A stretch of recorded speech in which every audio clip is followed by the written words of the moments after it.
What's up, everybody? Welcome to episode 4 of Into the Necrosphere. My name is Jackie Smith, and on today's show, as advertised, we are going to be talking to my good friend LEE WOLLENSCHLAEGER, the frontman of Malevolent Creation. And we went down some pretty funny rabbit holes on this one, so you are definitely going to want to stay tuned for it if you want to hear two foul-mouthed men talking about death metal, growing up in South Africa, and all sorts of other crazy shit. It is definitely one to stick around for. But first, if you're watching this on YouTube, please go ahead and give that subscribe button a fucking stone cold stunner. Leave us a comment, leave me a like, share the video with friends, family, clergymen, police, teachers, pets. I don't give a shit who, but let everybody know about the show. And if you don't like watching your podcasts on YouTube, remember you can also download the audio version of this on Stitcher, on Spotify, on Castbox, TuneIn, and pretty much every decent podcasting platform around, with the exception currently of iTunes. So for some reason, I submitted the iTunes RSS feed, or I submitted the show to iTunes for approval ages ago, and they still haven't approved it. I don't know why. So if anybody knows why it takes Apple so long to do this, then please let me know. And if you are on social media, you can also follow Into the Necrosphere at Into the Necrosphere on Instagram, and just look us up at Into the Necrosphere on Facebook. So leave all the praise, adulation that you want on there. I do have some fucking awesome guests coming up, including Melekesh, Abduction. I have possibly got This Gift is a Curse and Entombed lined up as well, so really looking forward to sharing all of those with you. The Abduction interview, actually, and the Melekesh interview were both awesome, as is my next one. This is LEE WOLLENSCHLAEGER of Malevolent Creation. Let's get this fucking show on the road.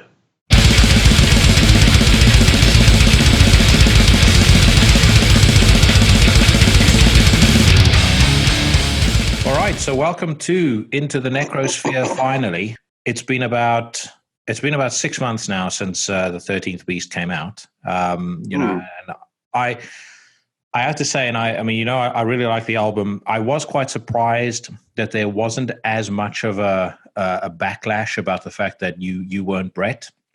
I was expecting probably a lot more complaints than ended up coming out. And actually, in most of the reviews that I read, people were very complimentary of your work as a guitarist and really of your vocals.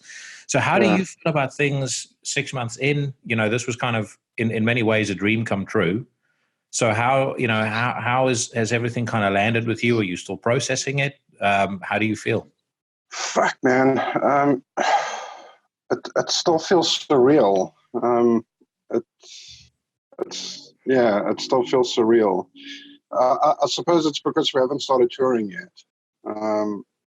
As soon as we start touring, then everything's going to start feeling more real. Yeah. But we've had problems with booking agents, and people have been fucking us around. Man, Malevolent Creation, for some other reason, has got a bad reputation for cancelling on tours and stuff. But really, this is not us. These promoters and booking agents were really fucking us around. So it looks like we're only going to start touring in January. Yeah. We got a new booking agent, and he's really looking after us. He's going to be doing a lot of things for us. I can't say anything definite yet, but there's a lot of stuff in the pipeline for next year. Yeah, starting in January. Yeah, because I mean, Malevolent Creation have gone through periods where they've been a pretty hard touring band. So, I guess everyone has been expecting to see you guys on the road, and as you've sort of alluded to, I think what a lot of people don't realize is that in many cases, the reason why tours don't come off the ground or why, tours get advertised and then canceled, it's not actually down to anything that the band has done. It's down to fuckery behind the scenes. Yeah. See, there's the last tour that Malevolent Creation was supposed to do with Brett, when Brett was still in the band, there's a whole big story online of people saying that Malevolent Creation fucked over the booking agents. But let the truth be told, what happened was Brett, about I think Phil said about a week before the tour, he left the band. So the band had no vocalist. They had to jump off of the tour. No money was paid to the band. Yes, the flights were paid for, but what were they supposed to do? Go over there and play an instrumental set? You can't do that. So I don't know. It's just a big fuck up. It's given the band a bad reputation for touring purposes, but it's bullshit. It's all and people try to make everybody look as bad as possible. Yeah. No one will ever take responsibility when you can throw somebody else under the bus. But I mean, Brett leaving the band, would that have had anything to do with his illness? No. But so, you being a member of the band now, and as you say, it's going to feel really real when you start touring. But I mean, it must have felt so so bizarre walking into the studio in Florida, where so much fucking cool music has been recorded that you and I grew up with, and we really kind of bonded over. And seeing all these guys that you had up on your wall for years, and that we were listening to. I mean, what was that studio experience like? Walking into the studio the first day, because I landed in Miami and I stayed with our bassist Josh. I stayed with him for the night, and then we drove through to Fort Lauderdale the next morning, where the studio is. And both Phils were there, full drummer and full Fasciano. They were both sitting there, it's like just these two guys just hanging out. And it's like, fuck. Full Fasciano is right here, man, and he's expecting me to pitch up. It's crazy. It's I can't say this enough. He's the coolest guy. Man. So such a generous guy. All of the guys are such great guys. How did you and Phil originally started talking, though? I saw he put a post on the Malevolent Creation Facebook page, because I check out bands online all the time, and but I noticed that Malevolent Creation was being very quiet, and so I went onto their Facebook page and there was no news. And then probably about 2-3 months later, I thought I'd go check it out again, see what's happening, and I saw he was looking for a new vocalist, and I put my application in. And he got back to me and he gave me the job, pretty much. As easy as that, really. And so it was just literally like a couple of messages exchanged and done. Exactly, man. Yeah, it was done. It was a done deal. He the way I understand it, I could be wrong, but the way I understand it is that he had found somebody already, but he liked my vocals more. But I could be wrong. But I'm pretty sure that's what happened. And and he really liked what I was doing. He liked my guitar work as well. Yeah, and that was that. I mean, you must have been so blown away, though, because this isn't like, I mentioned it in the outro to the last show. This isn't just like, you live in Florida and, you send him a demo tape and he goes, great, you're in the band. I mean, this is such a fucking big deal. And this kind of, is what I meant by, let's start from the beginning, because it would be very useful for you to describe what Bloemfontein is like and what it was like growing up in Bloemfontein to anybody that is going to be watching this or listening to this that's not from there. Because the best way I can describe it is, imagine the Bible Belt in America if everybody that lived there weren't such fucking sinners. That's basically the best way to describe Bloemfontein. Oh man, this place is vile, man. It's it's terrible. It's a terrible place. It used to be okay, but the scene is terrible. Or at one point there was a pretty decent following of like metalheads, and there was a bit of a scene, but And then I think it's around the time when the rave scene started that consumed everybody. And I think there were like 40 of us metalheads left in the whole of town. And I remember going to a restaurant once and seeing this one girl. She used to be a goth. And she's like, hey, check me out. I'm a raver now. Fuck you, man. Fucking raver. No, I think it's for me. It wasn't just the scene, because I mean, you and I, and we'll talk about this more in a little bit. But I think you and I tended to, especially later on, we kind of tended to stay outside of the scene anyway. And I think everything we did with Imperial Empire was outside of the scene, and obviously I know everything you did since was outside of the scene. But it wasn't just the scene; it was the access to everything. I mean, I don't think anybody that's not from Bloemfontein, or at least not from the kind of greater South Africa, realizes that for us, you know, when we got cable television for the first time, I mean, I was 15 years old, and it was a really big deal that we could see 4 or 5 music videos on MTV Headbangers Ball, because that's like 4 or 5 bands that you wouldn't have known about before. There was no place to listen to this stuff on radio. There were no radio shows that carried any music like this. No local magazines. And the local scene was kind of limited to, you know, a couple of people who knew what they were talking about, but most of them had such airs and graces that you know, we never. Barney Simon from 5FM used to have that metal show, but he would play like maybe 1 death metal song a week, or 2. But it was better than nothing. So no, we had no access to anything. I remember when Pierce from Within came out, I walked all the way to town to buy Effigy of the Forgotten, and all of a sudden they had Pierce from Within. I didn't even know that they had brought out a new album, and they just had both of them there, so I bought both of them. Yeah, and the thing is, as well, like metal that came out or that was released or available in South Africa, it kind of generally got there by accident. If you walked into a CD shop and it was there, it was probably there by accident. I mean, and I know for a fact, now that I know a bit more about how shit works, you know, stuff like Deicide and Suffocation was there because they had to buy it, because that was the only way that they could carry some of the more popular Roadrunner bands like Sepultura. Like they literally wouldn't have been allowed to carry Sepultura if they didn't have all of those other bands in, and that's the only way that we discovered that. But anything like outside of the kind of Roadrunner purview, you know, I often tell the story to people.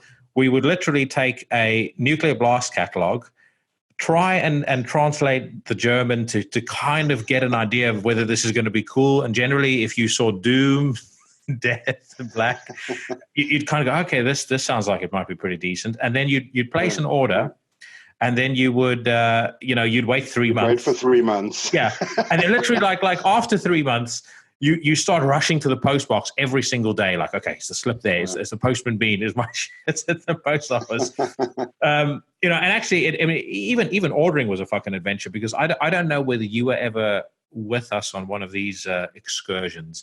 But Andre used to basically go to town because he didn't want to use the phone at his parents' house because international calls were too expensive. So he would walk to town, and you know, again, for people not from South Africa, when we say town, we're kind of talking high street, you know, kind of general shopping area. So myself and my friend would go to town. And he would have his dad's credit card with him. He would know what he's going to order.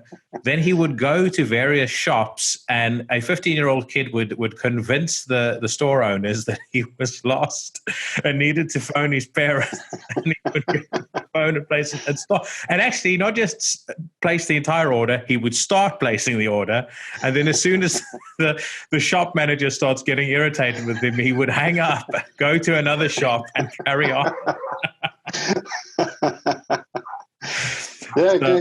Getting music was difficult, man. Like I know everybody speaks about tape trading, but it was hectic, because like as you said, we had like the Roadrunner catalog of bands, that's pretty much all that we had disposable to us. Yeah. And then like, everybody always speaks about bands like Autopsy and Massacre, and those are bands that we didn't really know of here in South Africa. Maybe in Johannesburg or wherever, but in Bloemfontein, bands like that were unheard of. Yeah. So we didn't grow up with those bands. So like the way people speak about Autopsy, we can't really relate to because we didn't grow up with it. We grew up with Obituary, so we can still see it that way. But if we did grow up with Autopsy, we'd have that same nostalgic feeling for them as what we do for Obituary. But we never grew up with it, so it's like a completely new band.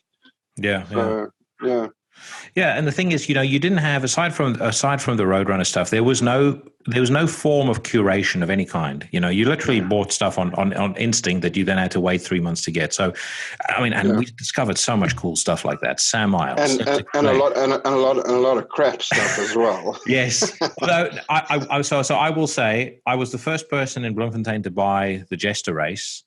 And within a week, I sold it because I thought it was fucking awful. And little did I know when I sold it, I unleashed basically 99% of South African metalheads all listen to In Flames. And if they play in a band, all their fucking bands sound like In Flames as well. And it still sounds like that. It still sounds like shit. I mean, and I'll say this, I mean, no disrespect to South African bands, but you can suss out the truly shit ones. If you look at a band photo and anybody on that photo is wearing an Iron Maiden t-shirt, immediately you know. You're going to get like a kind of heavy riff, and then it's going to go into like melodic, and then like we're going to try and be as we're going to try and sound as heavy as possible while still making music that our parents wouldn't find offensive. That's basically what it is.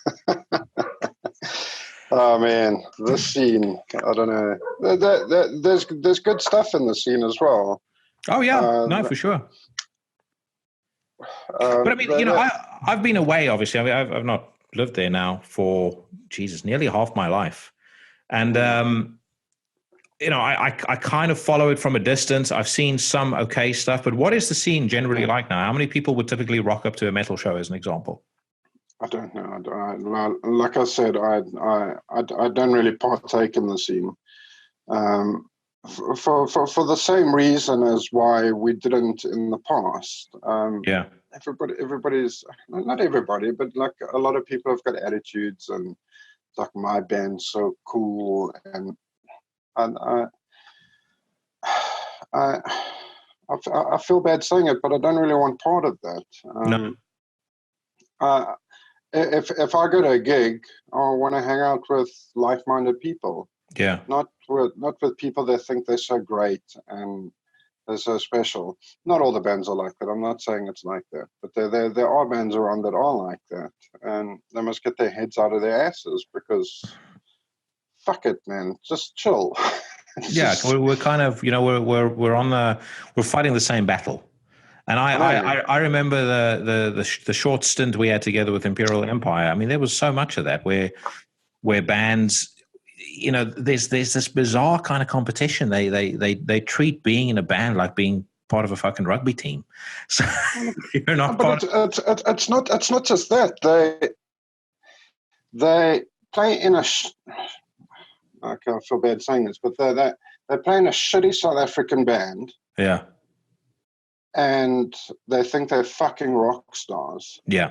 Where if you have to drive one block away, nobody will know who the fuck they are. I like the older South African death metal bands.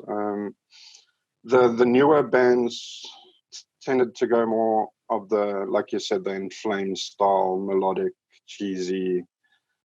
The cheesy route, except for Sacrifice, which did do that, but or the incarnation with the brothers, that was my favorite version of Sacrifice, but it was really good. And then they broke up and they reformed again, and it just wasn't the same. Yeah, and I mean, I've had some very, very great memories at South African gigs. The vast majority of those great memories were at Groinchurn shows. And actually, I discovered Mark on Facebook the other day, and I sent him a message. And I said, listen, I don't know whether you remember me, but myself and my friend Lee came to your shop a couple of times in Joburg, and listened to just about every hardcore band you were stocking at the time. I must have seen you guys 10, 15 times in my life, and I never once walked away from those shows either not bruised or having not had a fucking fantastic time. So, and he messaged me back and said he remembered us and remembered me, and said that's awesome. I know they've been doing like very kind of minor updates on Facebook. I have noticed that. Yeah. Yeah, I don't know whether they might be planning a reunion or something, but I mean, either way, they were fantastic. And I mean, I'd say album-wise, those albums they're probably starting to show their age, but live, I mean, I don't think they have. I actually listened to them about 2 weeks ago. Yeah. I don't think they've aged a day. I still love them. I think it may also sit with what I tend to spend most of my time listening to, which is exactly, because you're mainly into black metal now. Grim shit. So. Yeah. Don't get me wrong, I like my black metal as well, but I'm not as into black metal as what you are. Death metal is still my thing. Yeah, and I mean you're now playing in one of the bigger names in the in the scene, but we've kind of spoken about the South African scene, and as much as I there's plenty to at the very least sound like we're bitching about. But I will say this: it sounds like we're bitching about it, but we're not, because there were good times. Yes, there were awesome times. We made some. I mean, I personally made some of my best friends in the South African metal scene. Whether it's you or Alec or Andre, all of those people, we all bonded over music, and since then we've stuck together through some incredibly thick years and some incredibly lean years. So because like when we used to go skateboarding, we'd take the boombox with us, and we'd listen to Paradise Lost tapes on repeat the whole day, and it was good times. Dude, and that's one thing I will never ever forget. As long as I live, and they are without a doubt one of my favorite bands now. But I can't hear Gothic and not think back to the spot where we always used to skate, and just how blown away I was when Mark turned on the boombox and Gothic started playing. I was like, I'd never heard anything like that before, like something that was so fucking heavy, and then you suddenly have this woman coming in singing, and it's like, Jesus, what have I just heard? I mean, memories like that, things like, I remember how excited I was when we there was one particular winter holiday where we got a whole stack of stuff, and I know we got Samael, we got Septic Flesh, we got Moonspell, I think we got Conqueror, we got a whole bunch of stuff, and Alec had just come back from New York as well, and he brought a whole bunch of stuff with him, and it was like fucking every single Christmas of the last 15 years all come in one. And memories like that, in a way, I'm kind of sad that my daughter is never going to get to experience that, because now everything is so readily available. I don't think she's ever going to experience the I wouldn't call it the thrill of the chase, but just that sense of discovery. Like when we got a new album, we would literally spend months just listening to that one album, and we study every inch of the album cover, and every single lyric, and like we found 900 different meanings in the same lyric, and there's that. I feel like in a lot of ways, a lot of that magic in music is gone, and I think that's very sad, because I think but that's international. That's not just the whole MP3 thing, and as much as I love Spotify and stuff, you don't get to hold the CD anymore. I'd love to, but there are no local stores around here that sell anything remotely metal. I went into a music store. I think we've got like 3 music stores in town, in the whole of town, and I asked them, do you guys have a metal section? She's like, no, everything's just mixed. And then she maybe thought I was like into like, she could see I was into metal. So she's like, "Oh, we got the new Slipknot." It's like, no thanks. Oh fuck! I know I made a passive aggressive comment about that fucking load of shit on my on my previous episode, but good God, if there's a band that sucks, it's Slipknot. Phil's friends with the what's his name? The guitarist. Mick Thompson, I think that's his name. Yeah, he's a big Malevolent Creation fan. I think Jeremy is a big fan of, or Jeremy's friends with him, and I know he's a fan of Broken Hope as well. Yeah. But it makes no difference. It doesn't make a difference. No, I'm sure they're cool guys, but their music fucking blows. Yeah, it's like another band that a lot of people raved about that I can't stand the sight of, and I kind of lost what little love I had for them when I saw them live, and that was System of a Down. Alec and I actually went to go and see them. And by the way, just in case anybody's wondering who this fucking Alec person is that I keep referring to, it's Lee's brother. So we went to go and see them, and literally after 2 songs, I said to Alec, "I'm going." When was this? This was like 2007. Okay. I lasted 2 songs and I went home. And I watched Pantera video. So it's like I have to remind myself of what real metal is supposed to sound like. It was so lame. They came on stage. They had these like Persian rugs. That's basically the stage set. 4 Persian rugs that they stood on. And then they played at BYOB, which is an awful song. And then they like in between the first and second song, I think Darren, the guitarist, the guy that does Scars Over Broadway now, his sole interaction with the crowd was, "We came into London, we didn't want to bother nobody." At the end, next song, going to the next song, I was like, "Fuck this." This is where you count me out. And you can call me a purist, but I have certain expectations of a metal show. I want rage coming from the stage. I literally want someone who's borderline abusive standing on stage. So speaking of which, I mean, if you guys start touring in January, this is going to be quite a. I mean, this is the first time you go on anything remotely like that. How are you planning to prep? What are you kind of expecting of the whole experience? I practice every day. We've got our set list of songs that we're going to be playing. I got a band room set up as well, where I can actually do like a live rehearsal. Yeah. But, I mainly just practice at home. Before we tour, we're going to get together for about a week or so. And because all of us are learning everything at home, so we won't have to get together and learn the songs. So we'll get together and just get the band tight as a unit. Yeah. So it's I can't see it being a fuck up, because we are so well prepared for this. At this point, I can pretty much play the whole set with my eyes closed. I practice the music so much. I'll probably run through the set about 2-3 times every single day. It's like I said it to the guys. I just want everything to be second nature. That I don't even have to think about what part comes next. Just to be able to pick up my guitar and just fucking do it. Yeah. But that's how it should be. No, absolutely. Exactly.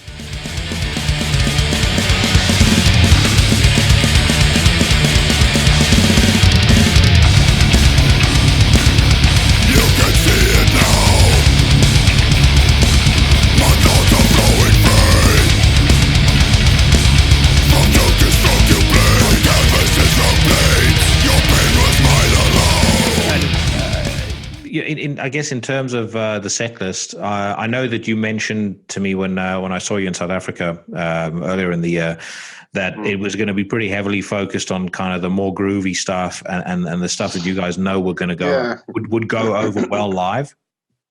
Yeah, Phil does want a groovier set, which you and I both did agree on as well, which goes down better with the crowds anyway. Yeah. There's no point in having 10 million blast beats the whole set. No. It's like to listen to something and to watch something is different. Okay. Yeah, if you're sitting listening to a CD and you like if you put on the first Christian albums, it's amazing to listen to from start to finish. But hearing a blast beat over and over and over live, it gets a bit boring. Yeah, I agree. So you want to have some of the groovier stuff so that the people can jump around and march around a bit and headbang a bit and just keep everything so that it's not just blast and not just grooves. Have a bit of everything. It's we've got a good set list going. A lot of classics, a lot of groovies. I think we're going to be doing. Yeah, we're going to be doing 3 new songs. Yeah, good set list. Yeah, and I've always wondered why death metal and black metal bands make that mistake. I mean, I saw Marduk I think this must have been about a year ago, and I mean, how much I love that band generally. But every fucking song was fast, just blast from start to finish. And the thing is, for me, you're not, I think having or focusing more on the groovy stuff when you play live is kind of an insurance policy against shitty sound in a venue. Because if the sound in the venue sucks and your set is blast heavy, it is literally just going to sound like a load of noise. I mean, you and I... It's going to sound like white noise, yeah. Yeah, I mean, you and I were at a Hate Eternal show a couple of years ago, which, the sound was horrible. I mean, we both adore that band. I know that band's catalog, off by heart, that I can fucking sing it to myself in the shower. And I remember turning to you in about halfway through the third song. I was like, I don't even know what they're playing. All I hear is so. Yeah. Well, if the venue has good sound, then it's all good and fair and well. But if the venue is not cut out for it, like we said, it's going to sound like noise. Yeah. I know it's a bit of a contradiction because a lot of the new album is fast. But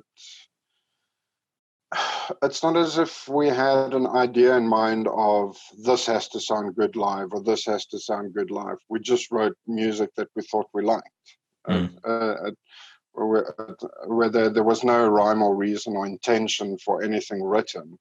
It was just writing good songs. Yeah. And it just so happened that a lot of the album is aggressive. And a lot of people have said that it gives the album like a lesser score because everything's so aggressive. But Malevolent Creation has always been known to push the envelope on aggression. Yeah. So I think we pushed it one level further. Well, I mean, I think you're right about historically where they've come from. If you listen to Eternal, it's not like there's no ballads on there. Exactly. The album that came out just before the 13th Beast, kind of closes off with one of the most aggressive Malevolent Creation songs I've ever heard. It's still one of my gym tunes. Face Your Fear, fucking bad. And I see if you guys play in London and that's not on the set list, I'm going to take my belt off and I'm going to go on stage afterwards. I think 6 Feet Under can get away with playing Lycanthropy in a venue with the fucking worst sound on the face of the earth. No. Whereas Morbid Angel are not going to be able to get away with playing a single song off the new album and it not sound terrible.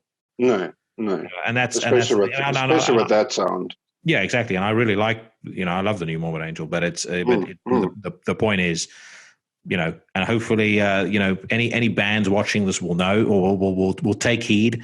Insure yourself against shit sound. Stick to the groovy stuff. Does that fucking well. And I will have him on the show in a couple of months' time. this isn't arse licking. I genuinely mean this. Broken Hope. Because their stuff tends to be quite fast, but almost all of their songs have, at least at some point has like a breakdown or a groove or like a really slamming bit in. And Damien, their frontman, who they had now since Owen of Disease, Jesus Christ, he just pulls it off so well. He's just like the perfect guy to front that band.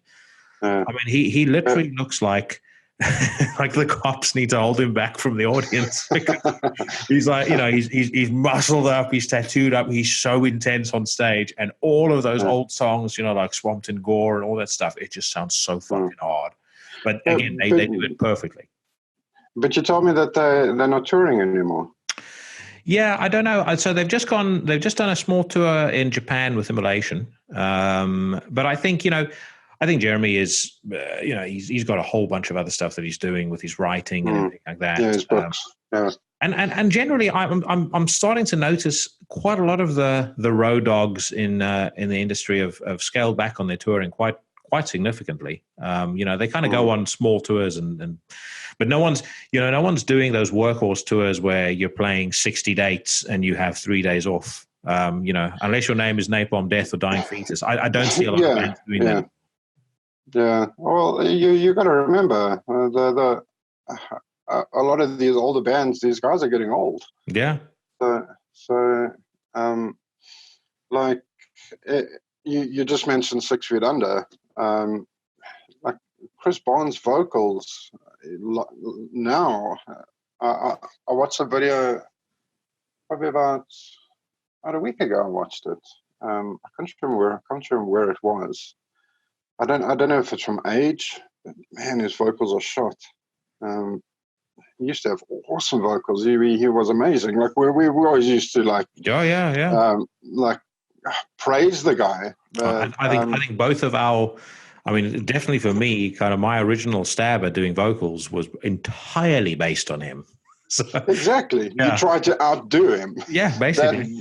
That was the point. You tried to outdo the most brutal vocalist on the planet. Yeah. And I think from doing all those heavy vocals through all these years, because like it's not as if he was doing like light vocals. He was pushing the envelope on brutal vocals. Yeah. And I think it's just shot his vocals out. Either that or he smokes too much weed, but maybe. No, but I do think with his vocals, in my experience, or again, my very limited experience, when you're on stage and the monitors are shit, if you have that vocal style, it's very, very easy to fuck your voice up. I remember when we played in Johannesburg with Misery Chord, I couldn't hear myself at all. And like after about, I think 3 songs, my voice was pretty much gone. Because you just naturally overcompensate so you can hear yourself over the music. Yeah. You got to have good monitors. You got to have good sound because, like you said, you're going to push your vocals too hard and you're going to blow your vocals out. Yeah, I think that's what happened to Barnes. It's sad because, man, like, which is weird though because he still sounds good on album. I loved the last album. I know there's a lot of hatred towards 6 Feet Under these days, like, oh, if you like 6 Feet Under, you're a poser or whatever. I don't care. Yeah. I don't care. I like their last Dude, I'm turning, and I can't believe I'm even saying this, I'm turning 40 in March. I don't give a fuck what people think is posing or not. I've been into this music for 31 years of my life. Exactly. I am sure as fuck not going to have anyone tell me that I'm posing because I think that Lycanthropy is and always will be one of the hardest songs fucking written. So actually, I wanted to just side note. Most in your opinion, most badass, aggressive, brutal death metal performance, death metal vocal performance of all time. You can you can top 3 it. Man. Okay, Chris Barnes is definitely there. Yeah. What album? Yes. Because he sounded different on quite a lot of the stuff. Yeah. I'd say it was probably the most guttural on Tomb of the Mutilated. Yeah. So much to choose from. The dude from Internal Suffering, I think the album's called. What's the album called? Give me a second, and I'll tell you what the album's called. Come on.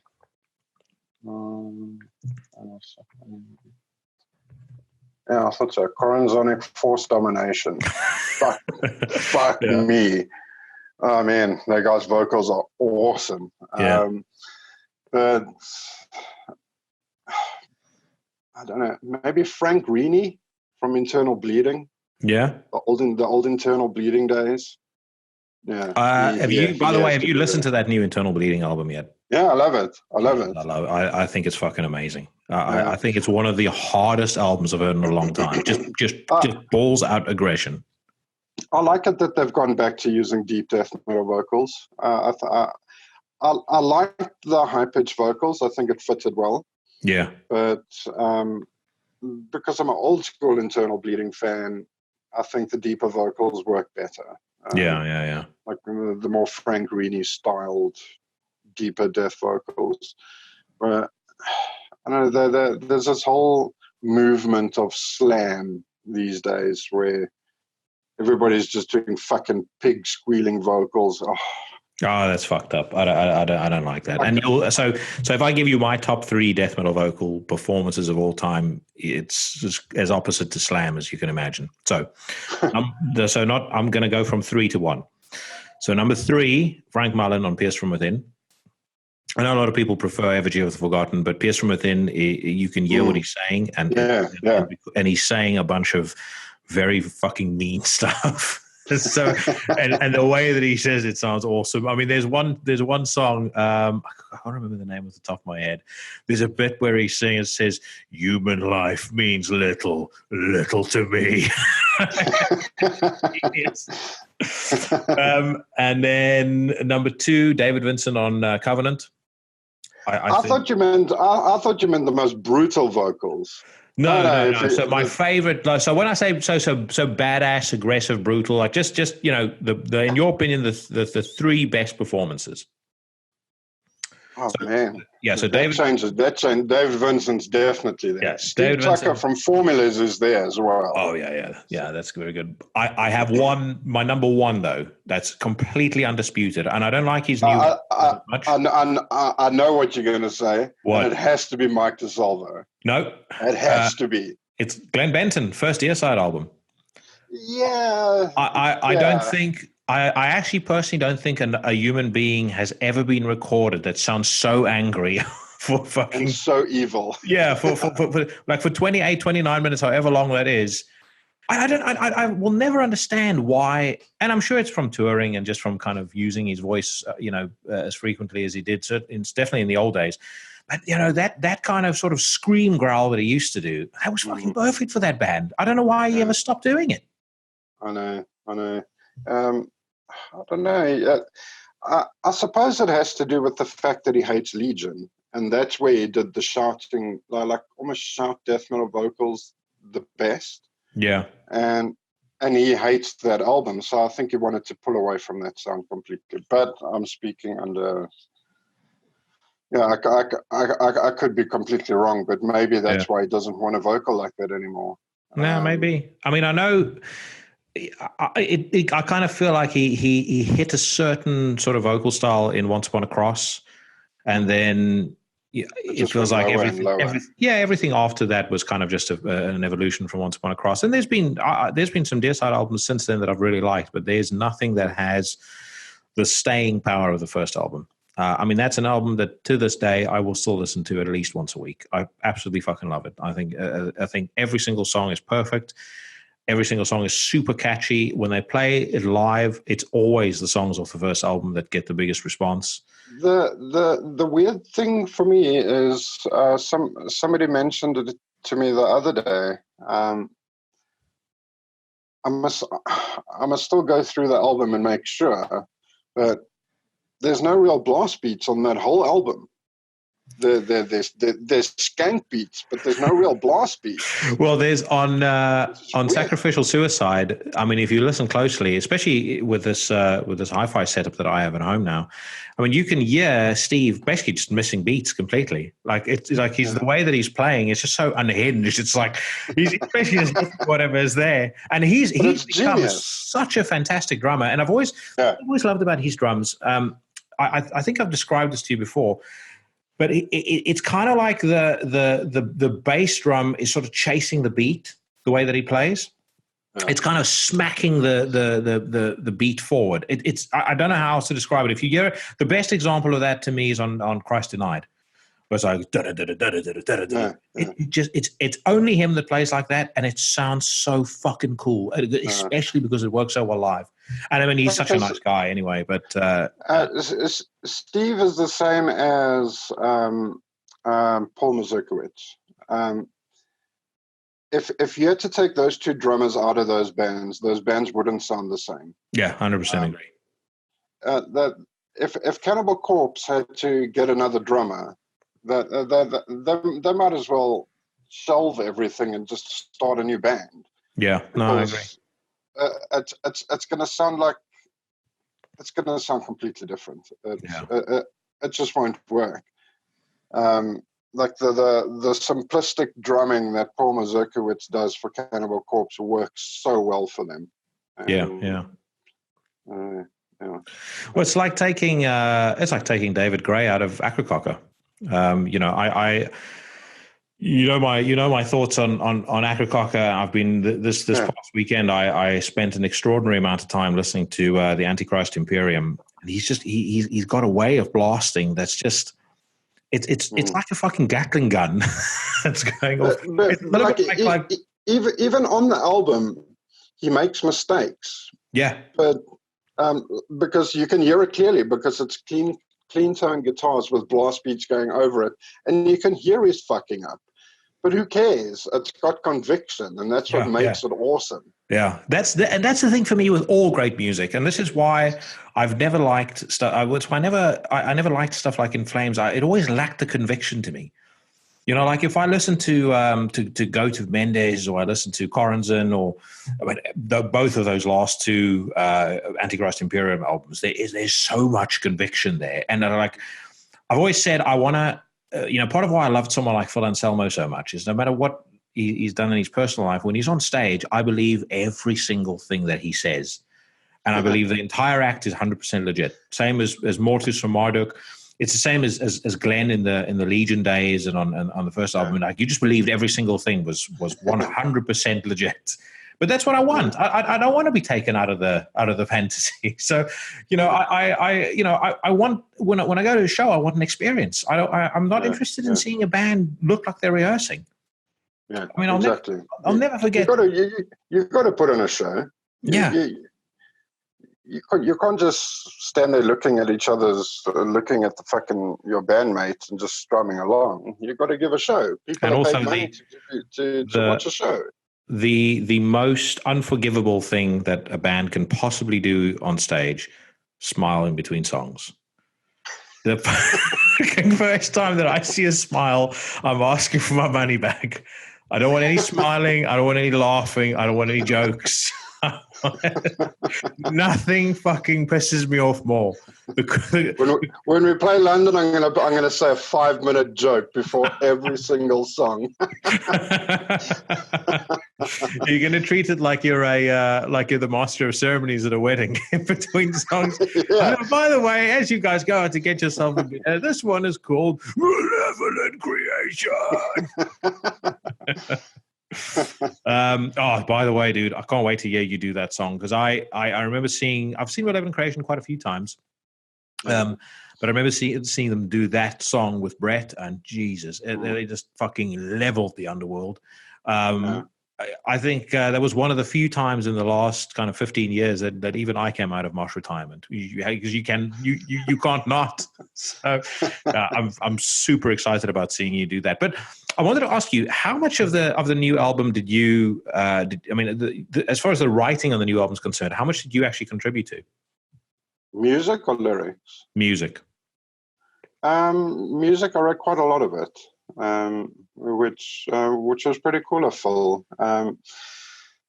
It was weird though, because Phil isn't used to writing via file sharing. Yeah. It's actually something that he's actually quite against, which is weird that he allowed the album to be written this way. So when I just joined, he said I must write some music or whatever, and obviously I was bringing in too much of my own style into the music, and he said change that and change that, and I think I wrote about 20 songs before he was like, okay, now you're on the right track.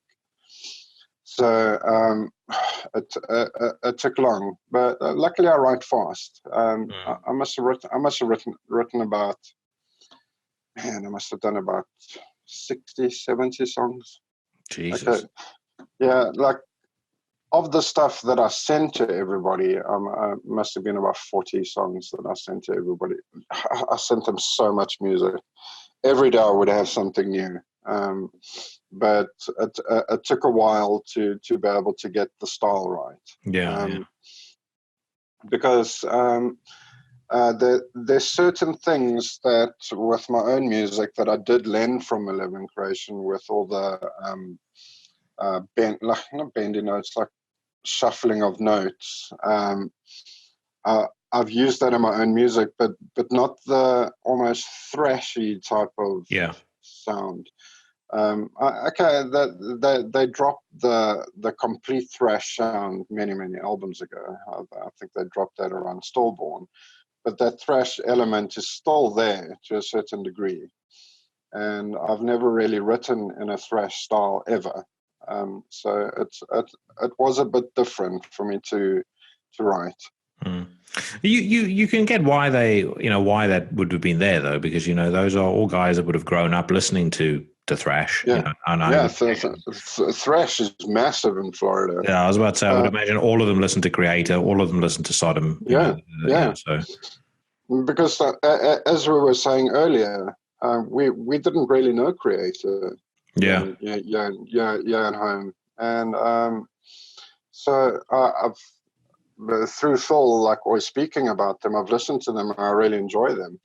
But I'll never have that nostalgic feeling for them because we never grew up listening to them. Dude, have you seen how fucking massive Creator are in Germany? Yeah.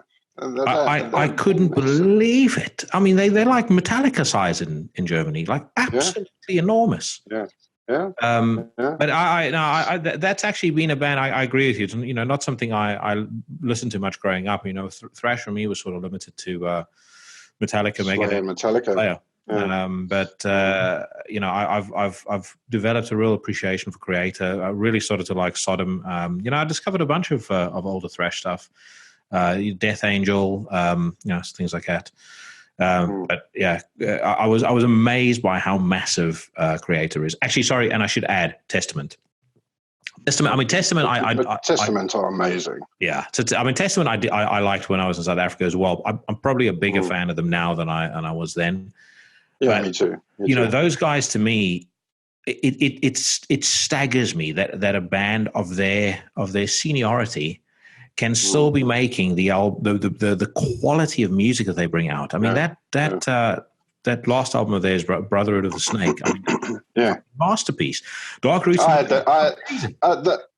that album came out, it felt like the old days. I had that album on repeat for about 2-3 weeks. Yeah, such a good fucking album. Yeah, I mean, it just and I won't mention any bands by name, but there are a lot of bands that are commercially bigger than Testament, and it is a complete and utter disgrace because they have not made anything in the last 2 decades that comes close to anything the Testament has done.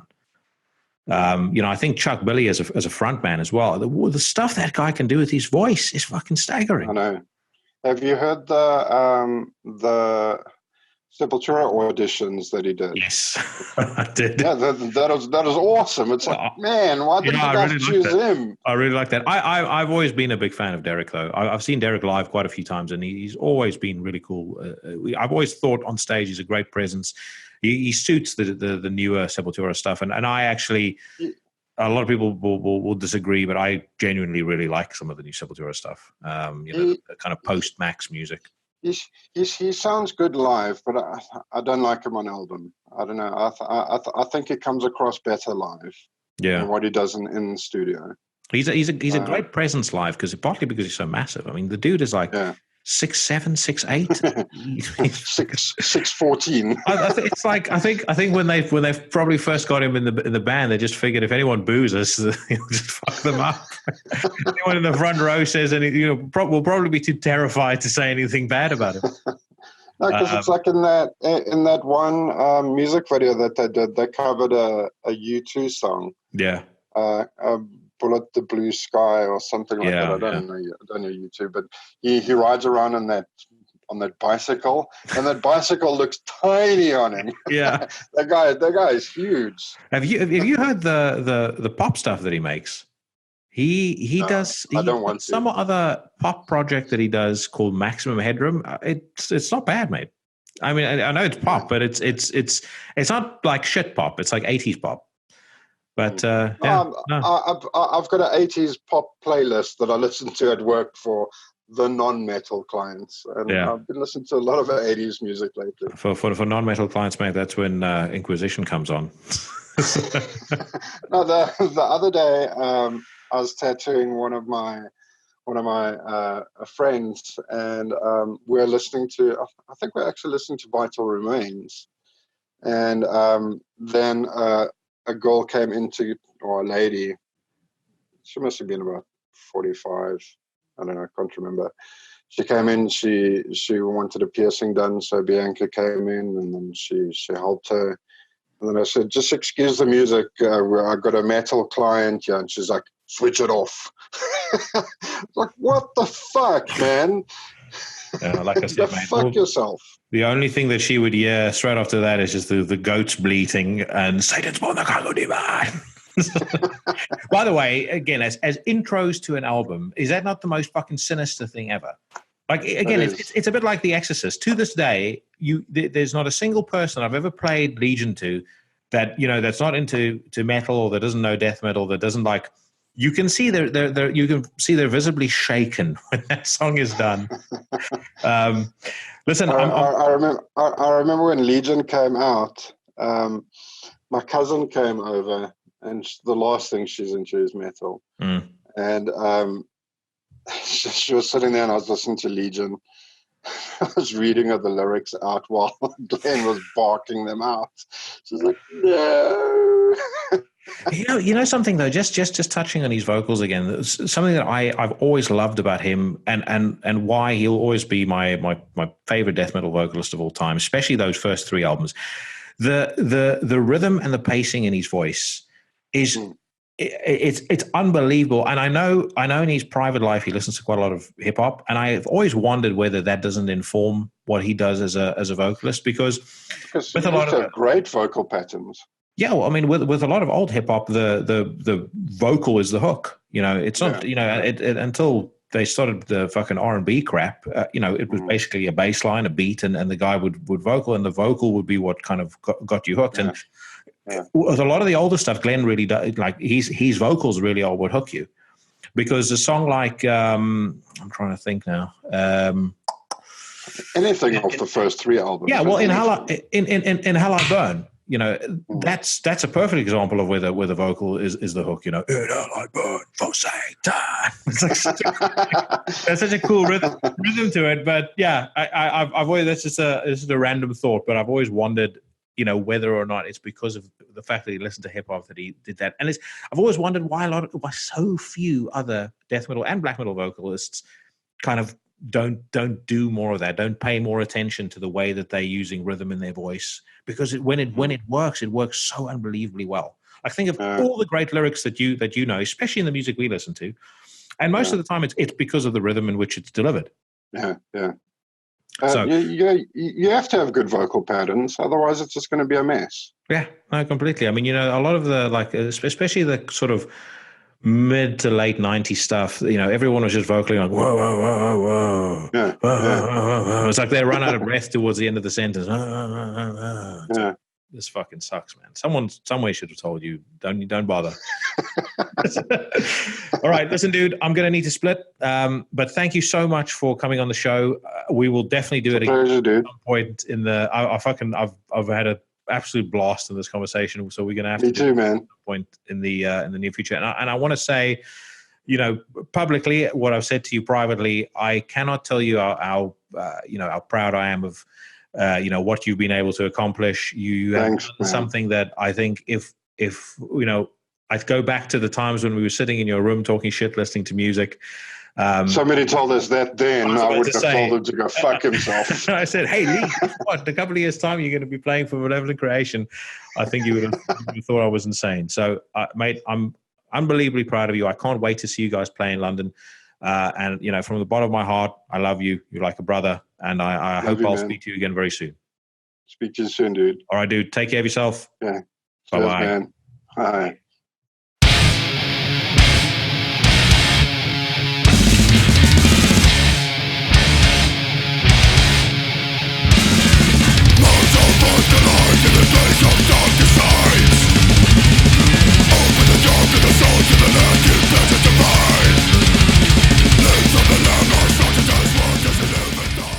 That was Lee Wollenschlaeger of Malevolent Creation. Thank you so much to him for joining the show, and he is definitely going to be back. I'm pretty sure you guys could hear. We could have filled up at least another 2 to 3 hours. There was a bunch of questions that I was meaning to ask him. There were a bunch that I thought afterwards I should have asked him. So he's definitely going to come back, and hopefully sooner rather than later. But check out their album, The 13th Beast. It's on Century Media Records. And it is well worth listening to, especially if you are into relentlessly brutal death metal. Before I move on to what I'm cranking this week, I thought I would pause for a second just to talk about something that's been on my mind. And I think if you get about 30 seconds deep into this and you don't like the track down which this conversation is going, it's probably worth you forwarding on about 5 minutes because we may be a while. But anyway, there's a couple of things got me thinking about this. So firstly, thinking about how Lee and I met, and I'll touch on that in a second. Thinking about the political landscape around, or kind of which engulfs all of our lives, I think, at the moment.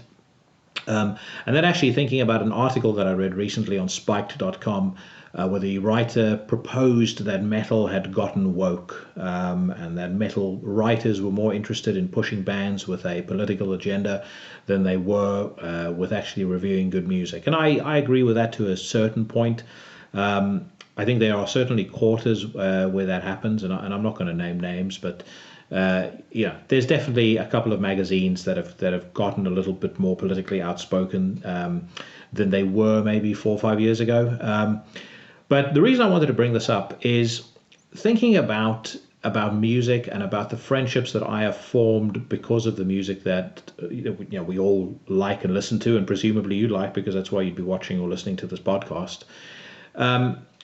I have built up so many friendships and so many enduring friendships, probably almost all of my enduring friendships, because initially when I met the people in question, we had music in common, whether it's a band we both liked, whether, in the case of when I met Lee, I was 12 years old. He had a Sepultura Arise t-shirt on.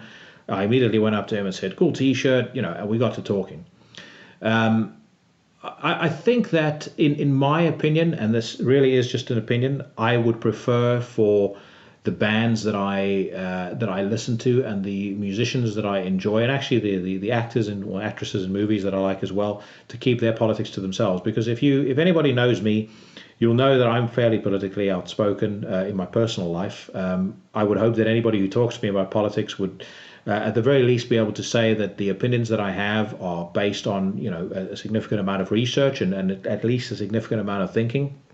But equally, I'm never intentionally going to push this podcast down a political direction, as much as I have said before that I would like it to be like Joe Rogan with metal people.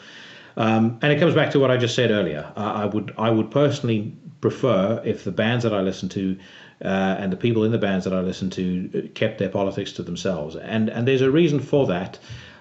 Because I completely acknowledge that, these are human beings, and really that's why I started the show. I've met a lot of people in the time that I was writing for Chronicles of Chaos and Metal Rules, who I found incredibly fascinating, and I really wanted to try and delve deeper into what made those people tick and share that with other folks, other like-minded souls, because I thought that would be something that would be interesting and entertaining, and thus far it has proven so. However, when it comes to politics, if you look at kind of the demographic makeup in the States and in the UK, demographic makeup, the political makeup, it's basically split down the middle.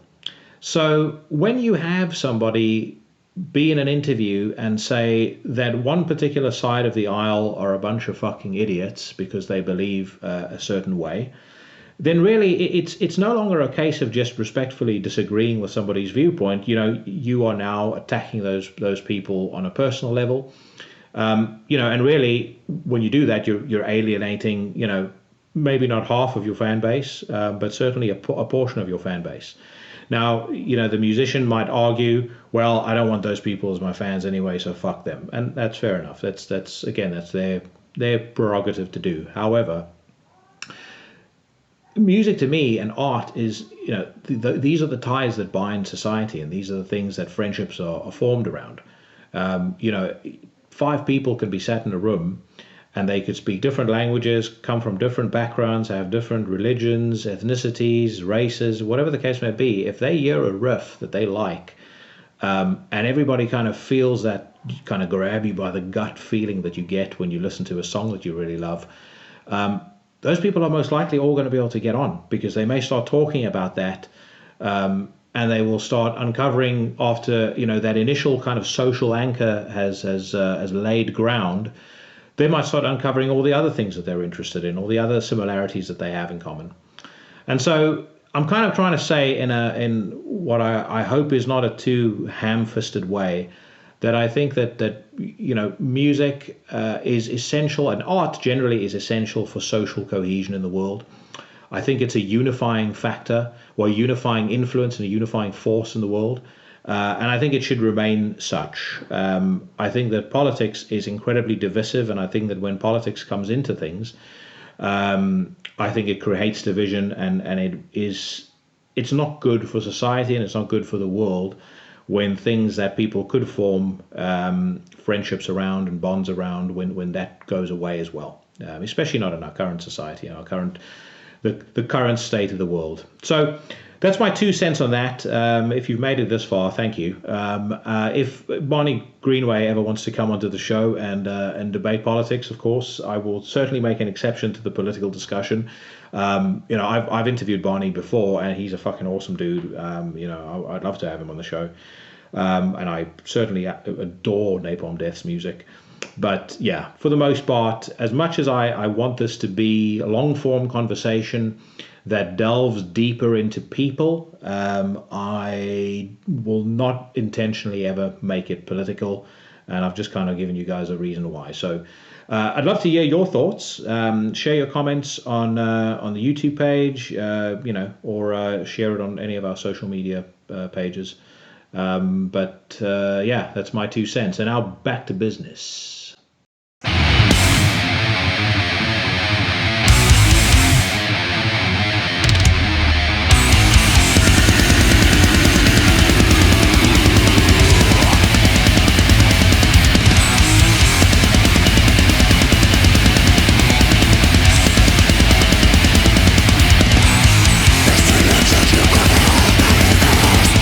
Resurrected blood of death, let me go.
So, what you just heard there was my first pick on what I'm cranking this week, and I'm making a slight exception to my own rule in that I'm not simply recommending one album by these guys, I'm recommending both their albums.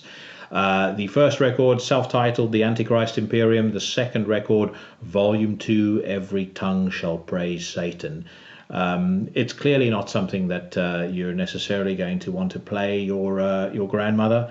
Or your church-going parents. But if you like unbelievably creative, blackened death metal, I mean, really, in my view, these guys are peerless. The Antichrist Imperium started essentially as an offshoot of Akrokaka. They do go down a different track. It's much heavier for one, certainly than the newer stuff, or the newer Akrokaka stuff. But yeah, I mean, both albums start heavy straight out of the gates, and then just delve off into all sorts of different crazy directions. They mix in black metal. I mean, there's even rock, there's industrial. I dare say on the second album, there's even a section on I think the fifth track that reminds me a little bit of Dire Straits. Now, I don't know whether that was intentional, but regardless, it works exceptionally well. And best of all, these guys are busy with their third album now. So I am going to have Sam Loyens on the show at some point in the not too distant future, and I will be grilling him about this. And then Matt, the guitarist, who is an absolute gentleman and a absolute fucking badass as well, both on guitar and in person, is going to be on the show as well in a couple of months' time, hopefully nearer the release of the third Antichrist Imperium album. But without a doubt, I mean, you know, these albums have been amongst my favorites each year of their release. So check them out. The first Antichrist Imperium album is self-titled, as I said. The second one, Volume 2, Every Tongue Shall Praise Satan. And I'm going to leave the Bandcamp links in the description of this video, along with links to everything else that I talk about. My second pick of this week is Funeral Mist, and the album is called Hecatomb. Now, Funeral Mist brought out this album roughly around the same time that Marduk brought out their previous album, and it is curious for the reason that Mortus, the frontman of Marduk, is also the main man from Funeral Mist. And actually, Morgan from Marduk, I know, is a very big fan of Funeral Mist, and that's why Mortus ended up being in the band. I personally didn't think all that much of the last Marduk album. I don't think it's bad. And the last track, Silent Night, is an absolute monster. But for the most part, I felt a little bit underwhelmed by it, especially with how good the kind of trinity of awesomeness that they put out before that was. Frontschwein was great. Serpent Sermon was fantastic. Wormwood was probably my favorite thing they've ever done. And there's a real gap in quality between Funeral Mist and Marduk. Funeral Mist is more creative. It's much darker. It's more experimental, kind of in a Latter-day Mayhem type of way. And if you like Mortus's vocals as much as I do, you know, he is at his absolute peak on this album. I mean, I personally think in terms of voices in black metal, you know, he and Attila from Mayhem are kind of neck and neck for the Mount Rushmore of black metal vocalists. You know, and this, in my opinion, is a career best performance for him. I mean, he is on fucking fire.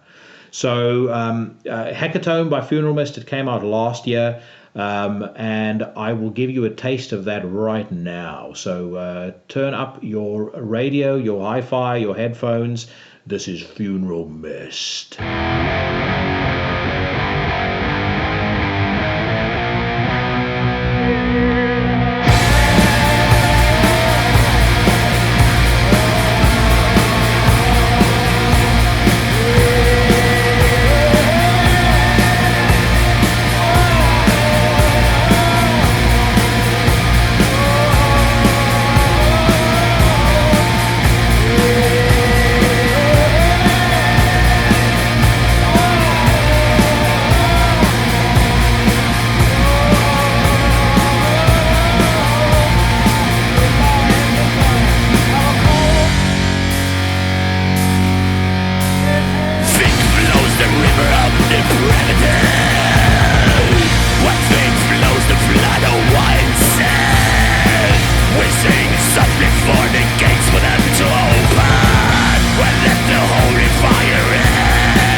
Funeral Mist with a clip of their last album, Hecatomb. The song is called Naught But Death. It is the follow-up to 2009's Maranatha. It is every bit as good.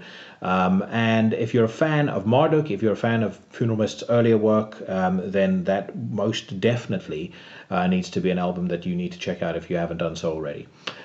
Speaking of which, my third pick on what I'm cranking this week is the album Bloodshed Across the Empyrean Altar Beyond the Celestial Zenith by Inquisition. And yes, I had to double check the name on my phone because as many times as I've listened to this album, Dagon, the main writer and frontman of the band, just loves him a mouthful as far as song titles and album titles are concerned. And fair play to him because the man is a musical genius.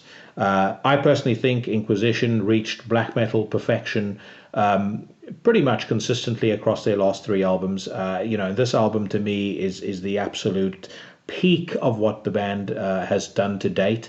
I know that they are working on another album. I also know Dagon had some legal troubles. Nothing that I want to delve into here, and nothing I really give a fuck about. But I would really hope that we hear new Inquisition music soon. Sound-wise, Inquisition to me has always been the band that Immortal should have turned into after Pure Holocaust. But, at the same time as saying that, they are so much more. This is catchy, well-written, riff-orientated, aggressive, powerful, very unique-sounding black metal. And do not let the fact that they are a guitarist and a drummer fool you, because the sound is absolutely huge. So Bloodshed Across the Empyrean Altar Beyond the Celestial Zenith, say that quickly 10 times, out on Seasons of Mist. And Seasons of Mist, I should say, are one of my favorite labels.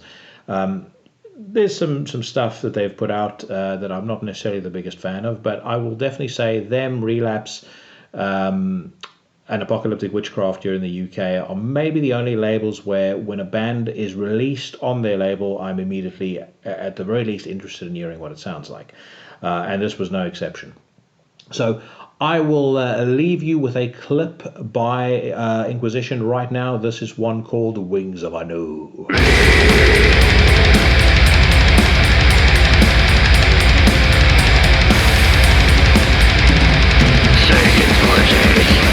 One of dark skies into blackness with blind eyes, wings of shadows from the heavens, craft of reptiles, blowing fire.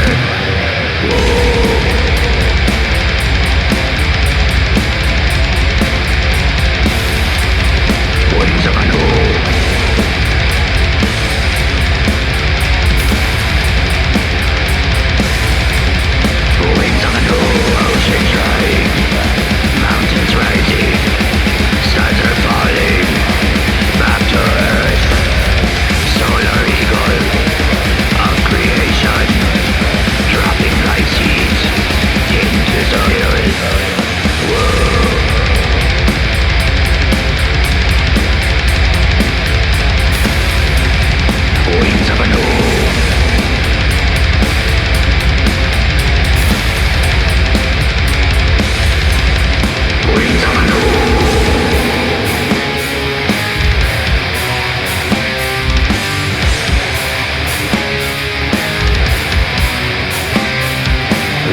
That was Wings of Anu by Inquisition off the album Bloodshed Across the Empyrean Altar Beyond the Celestial Zenith.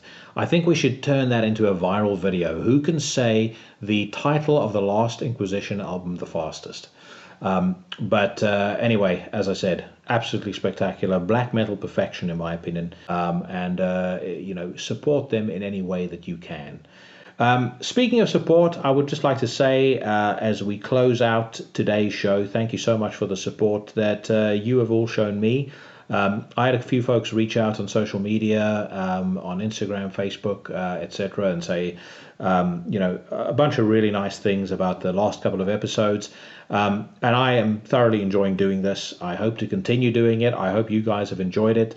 And I hope that you guys all have a good week, unless you didn't like the show, in which case I hope you spend the entire week with violent, spraying, stomach-churning diarrhea. But anyway, thank you so much for watching, guys. I will be back next Tuesday on YouTube, Stitcher, Spotify, TuneIn, Castbox, and who knows, maybe even iTunes. Have a great week, everybody, and I will see you soon.